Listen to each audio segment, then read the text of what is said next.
Assalamualaikum warahmatullahi wabarakatuh. Apa kabar semuanya para penikmat channel Tobat 100% yang saya cintai dan selalu dirahmati oleh Allah Subhanahu wa taala. Pastinya saya selalu mendoakan kalian semua semoga panjang umur, sehat sekeluarga, banyak rezeki serta diberkahi hidupnya oleh Allah Subhanahu wa taala. Amin amin ya rabbal alamin. Kali ini saya akan menjelaskan mengenai 17 dosa wanita yang paling dibenci Allah Subhanahu wa taala. Ternyata sering dilakukan mulai perilaku hingga pakaian.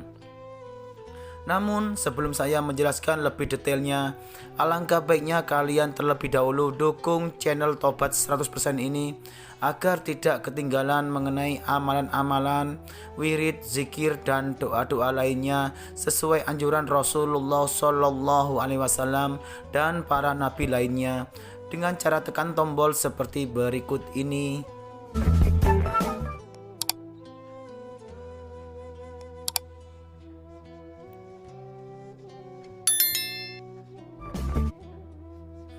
Terima kasih sudah mendukung channel Tobat 100%. Semoga channel ini selalu membawa keberkahan, keberuntungan, serta menjadi manfaat buat kita semua ke depannya. Amin amin ya rabbal alamin. 17 dosa wanita yang dibenci oleh Allah Subhanahu wa taala. Bahkan dosa tersebut banyak yang tidak tahu kalau itu dilakukan setiap hari bagi wanita. Padahal sudah seharusnya wanita mentaati semua perintah Allah Subhanahu wa taala sekaligus menjauhi larangannya. Akan tetapi realitanya banyak wanita yang secara tidak sadar ataupun dilakukan dengan sengaja. Perlu diketahui jika masuk ke dalam neraka tidak hanya terjadi pada wanita yang melakukan dosa besar, namun dosa kecil yang sering dilakukan dan sering dianggap remeh merupakan hal yang sangat dibenci oleh Allah Subhanahu wa taala. Dilansir dalam islam.com, berikut ini adalah beberapa dosa wanita yang sangat dibenci Allah Subhanahu wa taala menurut dasar hukum Islam dan dalam Al-Qur'an yang harus diwaspadai dan dihindari. Yang pertama, merubah fisik. Seorang wanita yang merubah fisik baik dalam bentuk rupa, warna, dan juga fungsi merupakan dosa wanita yang dibenci Allah Subhanahu wa taala.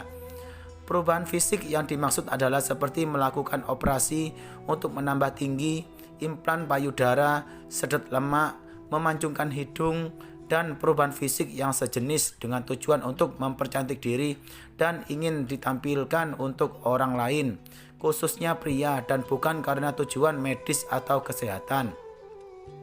Apabila perubahan fisik dilakukan karena untuk mengobati penyakit, maka masih diperbolehkan dengan dalil untuk menyembuhkan.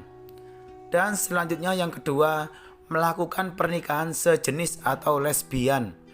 Apabila seorang wanita melakukan pernikahan sejenis atau menyukai sesama wanita lainnya dan bukan pria, maka masuk ke dalam golongan zina yang serupa seperti berzina dengan laki-laki. Dan yang ketiga, wanita ja'zariyah. Wanita ja'zariyah atau wanita yang kasar dan sombong juga merupakan dosa wanita yang dibenci Allah Subhanahu wa taala.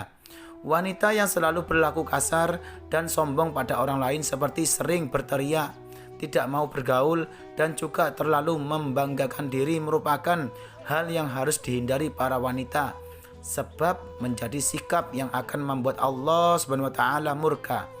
Rasulullah Shallallahu Alaihi Wasallam bersabda, "Tiadakah kamu aku beritahu tentang sifat penghuni neraka?" Abu Hurairah radhiyallahu anhu menyahut, "Tentu, wahai Rasulullah." Rasul bertutur, yaitu setiap ja'zari yang sombong lagi keras, yang banyak makan lagi pelit dan sombong. Abu Hurairah berujar, kami bertanya pada beliau, apakah yang dimaksud ja'zari? Beliau menjawab, yang membanggakan diri. Aku bertanya, dan apakah yang dimaksud dengan jawas, yang banyak makan lagi pelit itu? Beliau menjawab, yaitu yang gemuknya berlebihan. Abu Hurairah berkata jika Rasulullah Shallallahu Alaihi Wasallam telah bersabda, sesungguhnya Allah membenci setiap orang ja'zari, sifat sombong dalam Islam lagi kasar, jawas, yang banyak makan dan belit, syakab, yang suka teriak di pasar, yang tidur seperti bangkai, dan yang laksana keledai pada siang hari. Hadis riwayat Ibnu Hibban. Dan selanjutnya mengabaikan suami sebagai kepala rumah tangga. Dalam Islam, suami merupakan pemimpin dalam sebuah rumah tangga sesuai dengan peraturan dalam ajaran Islam serta sabda Rasulullah Shallallahu Alaihi Wasallam. Rasulullah memberikan gambaran jika saat suami memberi perintah untuk sebuah pekerjaan seperti memindahkan bukit merah menuju bukit putih ataupun sebaliknya, maka istri tidak memiliki pilihan kecuali melaksanakan perintah yang diberikan suaminya tersebut. Dan selanjutnya berpakaian namun telanjang. Berpakaian namun telanjang merupakan ungkapan untuk perempuan yang sangat senang berpakaian ketat dan juga tipis sehingga memperlihatkan setiap lekukan tubuhnya. Apalagi jika pakaian yang ketat dan tipis tersebut memperlihatkan beberapa bagian tubuh wanita seperti buah dada, pinggul, paha, dan bokong. Namun keharaman ini tidak berlaku jika dikenakan di depan suami yang sah. Dan selanjutnya syirik, dosa yang identik dengan perempuan dan dibenci Allah SWT. Berikutnya adalah syirik. Syirik merupakan perbuatan menyamakan atau menyekutukan Allah SWT dengan selainnya, baik dilakukan secara langsung ataupun tidak langsung, secara nyata atau secara terselubung. Syirik tersendiri terbagi menjadi dua jenis, yakni syirik besar serta syirik kecil. Syirik besar adalah beranggapan sesuatu apapun itu yang menyamai Allah SWT. Sedangkan syirik kecil merupakan hasrat atau keinginan untuk memperoleh pujian dari manusia lain dalam urusan ibadah atau lebih dikenal dengan pamer atau riya dalam Islam. Dan selanjutnya jawazah. Wanita yang jawazah atau dengan kata lain terlalu royal, rakus, pelit, dan juga banyak makan juga merupakan dosa yang tidak disukai oleh Allah SWT. Abdullah bin Ammar radhiyallahu anhu dalam riwayatnya mengatakan, jika Rasulullah SAW bersabda, jauhlah olehmu pelit dan kikir, karena sesungguhnya orang sebelum kamu hancur binasa karena mereka pelit. Mereka disuruh untuk kikir, kemudian mereka kikir dan bakhil. Mereka disuruh memutuskan hubungan silaturahim, lalu mereka pun melakukannya. Dan mereka disuruh berbuat dosa, durhaka, lalu mereka durhaka berbuat dosa. Hadis riwayat Ahmad. Dan selanjutnya banyak bicara dan pembual. Jabir bin Abdullah radhiyallahu anhu berkata, jika Rasulullah SAW bersabda, sesungguhnya orang yang paling aku benci dan yang paling jauh majelisnya dari aku pada hari kiamat adalah syarsyarun, orang yang banyak omong, mutasyadikun, yang membual dan bicara seenaknya, dan mutafaihikun. Para sahabat menugas, wahai Rasulullah, kami telah mengetahui siapa itu syarsyarun dan mutasyadikun, tapi mutafaihikun kami tidak mengetahuinya. Siapakah mereka? Rasulullah menjawab, mereka adalah orang yang sombong, angkuh. Hadis riwayat Ahmad, Ibnu Hibban, dan Abu Nuaim.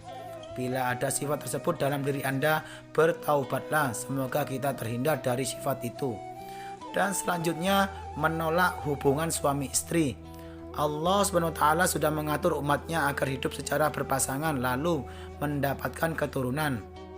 Pasangan pria dan juga wanita yang sudah terikat di dalam pernikahan yang sah sesuai dengan syariat Islam, maka sudah halal untuk melakukan hubungan suami istri guna memperoleh keturunan untuk melengkapi keluarga mereka.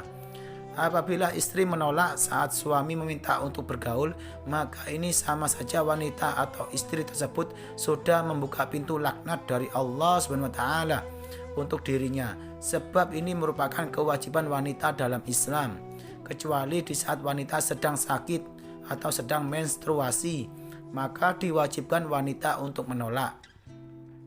Dan selanjutnya bertingkah seperti orang solehah atau munafik. Saat ini seringkali kita melihat para wanita yang terlihat berlagak solehah, berlagak muslimah, dan juga munafik. Akan tetapi di balik itu semua merupakan wanita yang kejam, bahkan juga berlaku kejam pada orang terdekatnya. Dan selanjutnya menghina sahabat Nabi dan keluarga Nabi. Wanita yang berasal dari golongan apapun yang sudah menghina sahabat serta keluarga Nabi juga pasti akan menerima laknat dari Allah SWT. Walau azab tidak datang dalam waktu dekat, namun bisa saja terjadi saat ia menikah, bekerja, memperoleh keturunan atau kegiatan lain. Bahkan azab dan juga laknat Allah SWT tetap akan datang di saat wanita tersebut sudah meninggal dunia. Sahabat-sahabat Rasulullah SAW merupakan generasi terbaik sebab sudah memperjuangkan dan memberikan pengorbanan untuk Islam sehingga bisa tersebar luas di seluruh dunia, sehingga tidak boleh dihina. Wanita yang melakukan ini termasuk dalam golongan wanita yang haram dinikahi. Rasulullah SAW bersabda, apabila kalian melihat orang-orang yang sedang mencaci maki sahabat-sahabatku, maka katakanlah, jika laknat Allah SWT atas keburukan kalian. Hadis riwayat Tirmizi. Dan selanjutnya menyerupai laki-laki. Wanita yang menyerupai laki-laki seperti dari gaya rambut atau berpakaian terkadang membuat para wanita bangga sebab tampil beda dengan wanita lainnya. Dengan berpenampilan seperti laki-laki, wanita tersebut tidak sadar jika dirinya sudah menumpuk dosa karena menyerupai laki-laki dan juga dosa membuka aurat. Wanita ini akan memberikan pembalasan di hari akhir sebab tidak memenuhi perintah Robnya, dan sudah sepantasnya laknat Allah SWT dijatuhkan pada wanita yang menyerupai laki-laki tersebut. Rasulullah SAW bersabda, Allah melaknat laki-laki yang menyerupai wanita dan juga wanita yang menyerupai laki-laki. Hadis riwayat Ahmad. Selanjutnya bertato atau mentato. Melakukan tato adalah perbuatan yang merusak tubuh sebab pigmen warna yang ada pada tato tersebut akan masuk ke dalam kulit dan cara pembuatannya juga sangat sakit sehingga hukum bertato dalam Islam adalah haram. Jika dulu tato identik dengan kaum penjahat, kini semakin meningkat dan dikatakan sebagai karya seni. Gaya dan juga bergaul yang semakin diperlihatkan kaum liberal serta sekuler yang memegang prinsip kebebasan berekspresi sebagai lambang keberanian dan juga kecantikan. Inilah yang membuat tidak sedikit wanita zaman sekarang juga mentato dirinya. Rasulullah SAW bersabda, Allah melaknat wanita yang mentato dan minta ditato. Hadis riwayat Bukhari. Allah memandang jika tato bukanlah sebuah karya seni, namun sebuah dosa yang akan membuat seseorang mendapatkan laknat dari Allah SWT. Dan tidak hanya berlaku untuk wanita yang ditato, namun juga untuk wanita yang mentato. Dan selanjutnya menghilangkan bulu wajah. Bulu pada wajah seperti alis seringkali dihilangkan wanita hanya untuk kecantikan saja dan tidak memperdulikan dosa yang akan dihadapi. Wanita rela untuk menjalankan operasi laser dan sejenisnya hanya untuk menghilangkan bulu di wajah tersebut dan memegang prinsip jika agar terlihat sakit maka harus menanggung rasa sakit, dan ini bukanlah cara mempercantik diri menurut Islam. Ini mengartikan jika alis yang sudah diciptakan Allah tidaklah cantik sehingga harus disempurnakan kembali dan akhirnya melakukan segala cara meskipun menyakitkan. Allah SWT akan menjatuhkan laknat sebagai ganjaran untuk wanita tersebut.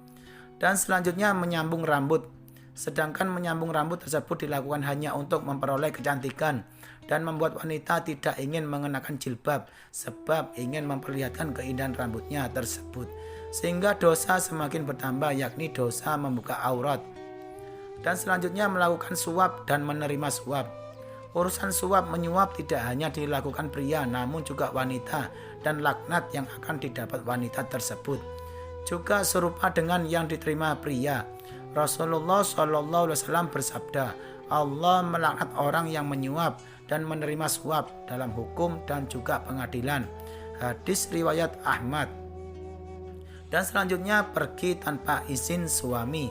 Dosa berikutnya yang dekat dengan wanita adalah bepergian tanpa meminta izin dari suami, sebab Islam memandang wanita yang melakukan perjalanan meskipun dengan tujuan baik namun tidak diizinkan suami walau yang dilakukan adalah puasa sunnah sekalipun, merupakan hal yang berdosa sehingga akan menerima hukum istri melawan suami menurut Islam.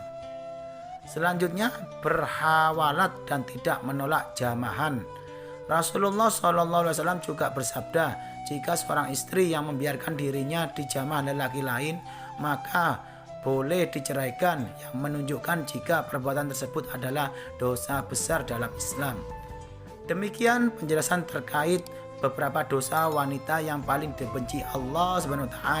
Semoga dengan penjelasan di atas memberikan pencerahan bagi kita, terutama wanita, agar bisa mengurangi dosa-dosa yang kita lakukan di dunia. Semoga bermanfaat insya Allah. Sekian, terima kasih. Wassalamualaikum warahmatullahi wabarakatuh.